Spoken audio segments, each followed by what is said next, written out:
Groblje je uvek novo mesto iznenađenja.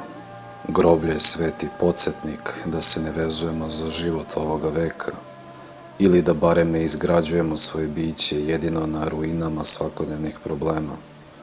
Groblje u sebi ima više života nego život među ljudima. Upravo je na groblju zalog vaskrsenja. Tu je Hristos na svom grobu započeo svoju revoluciju. Ko boluje od nemira ili se poredi sa drugima ili fatalizuje da neki svoj problem više ne može rešiti ili smatra da mu neke želje nisu ispunjene, neka dođe na groblje. Tu, pred licem preminulih i usnulih u Hristu, čovek može konačno da izađe malo iz svoje samocentralnosti, da je on tobože mera svih stvari. Tu čovek može doći do blagodatne opomene, da uvidi gde vodi neko njegovo zlo ili taština sveta. Možda je baš na groblju poslednja odbrana sveta. Koliko grobova, lica, fotografija, istorija, profesija na jednom mestu. Svako te iz svog veka gleda, kao da ti prećutano poručuje da ćeš i ti uskoro na tu stranu, da nema potrebe da samo na svoje muke gledaš, na nepravdu koju si učinio ili ti je učinjena. Da su i svi ti ljudi poput tebe prolazili sigurno kroz razne nepogode od života.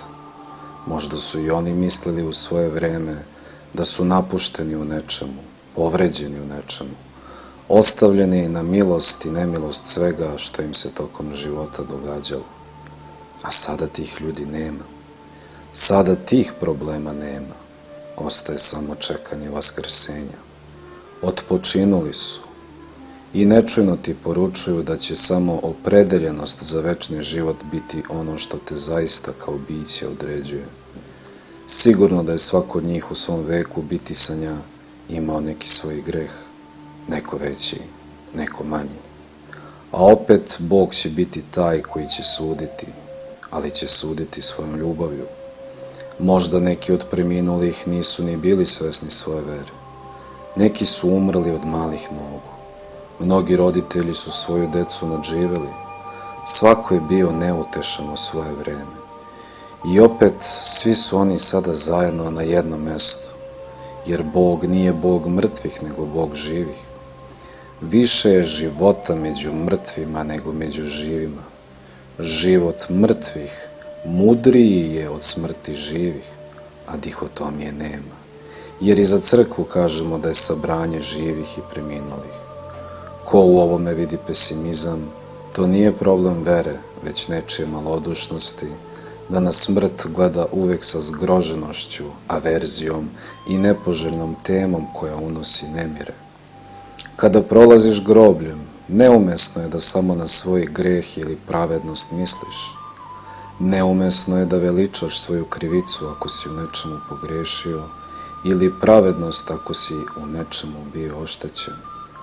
Grobovi te gledaju, kao da ti žele reći da su oni davno, mnogo pre tebe, slične stvari već doživjeli, da se nisu nadimali niti padali u beznađe, da su mnogo pre tebe već imali svoje borbe, uspone i padove. Njihova smrt, smrt ljudi koje ne poznaješ, ali koji su ti braće i sestre po ljudskosti i ikoni Božjoj, te opominju da se smiriš u njihovoj smrti, da u njihovoj smrti nađeš sebi život, počinak, da kao grob koji šeta usred groblja uvidiš gde svaka životna drama završava i da baš sa te strane smrti uđeš u onostranu svest, eshatologiju, gde ćeš tek početi da živiš i da si već među mrtvima, a usred liturgije da si već među živima. Kada anđeo na Hristovom grobu kaže mironosicama zašto tražite živog među mrtvima, to nije samo zato da bi objavio Hristovo vaskrsenje, nego i da bi ukazao da iako je vaskrsao, da se on ne stidi onih koji će dalje umirati. Paradoksalno, Boga je moguće tražiti među mrtvima, ali ne kao mrtvog Boga, nego kao onog koji u mrtvima polaže seme vaskrsenja. Groblje nije pokazatelj raspadanja, nego mistična riznica blagodati. Tu će početi finalno vaskrsenje svih mrtvih kada nastupi drugi Hristov dolazak. Nije Bog ostavio mrtve pa se povukao na drugu stranu da sebično prebiva u večnosti. Niti je reč o nekom depresivnom obožavanju smrti i mrtvih, a zaista ima i takvih vernika, nažalost, kojima je samo takva klima podesna da izražavaju svoju veru, ali su beživotni, daleko su od radosti vaskrsenja. Bogo čovek Hristos je rasekao svaki grob i svakog ko je preminuo obavezao da će imati isti udeo u njegovom životu. Sigurno je da mnogi koji su preminuli to nisu ni znali, ali to ne umanjuje značaj kolektivne sudbine celog čovečanstva. Pa nije groblje otpad čovečanstva, već rasadnik poslednje tajne koje će se na kraju istorije dogoditi. Smrt će radikalno i nepovratno biti pobeđena kao što je već pobeđena. Zato, kroz koju god fazu života prolazio, dođi malo na groblje, smiri se, primiri se, utišaj svoj glas koji samo na svoje potrebe misli. Izađi malo iz svoje zone sebičnosti da vidiš koliko je sličnih tebi sa istim ili mnogo većim mukama već odmarširalo svojim životnim tokom. Neka te grob poznatog i nepoznatog podsjeti da si i ti samo čovek, da nisi jači od smrti, da problemi i grehovi nisu sve ono što te određuju, da postoji jedna druga stvarnost iza maske groblja o kojoj crkva vekovima ne prestaje da svedoči. Da ništa što te proždire danas neće u budućnosti opstati. Pusti blagodat Božju da te sama pouči. Ne opiri se, ujedi se, predaj se. Pokaži malo stida i suza.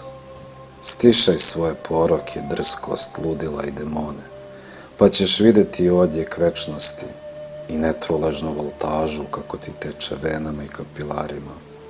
A onda nijedan problem neće imati smelosti da ostane na snazi, jer će Bog u tebi biti taj koji će zgaziti svaki problem i svakog neprijatelja kada budeš zadobio njegov mir.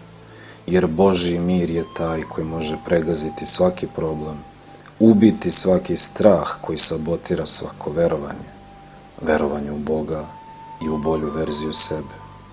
Božja blagodat je ta koja čoveka čisti od nedostatka i daje mu snagu da konačno bude srećan i spokojan u sebi.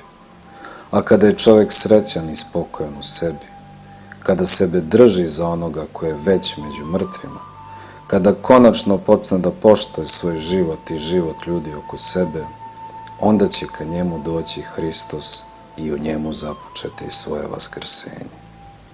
Hristos vaskrse.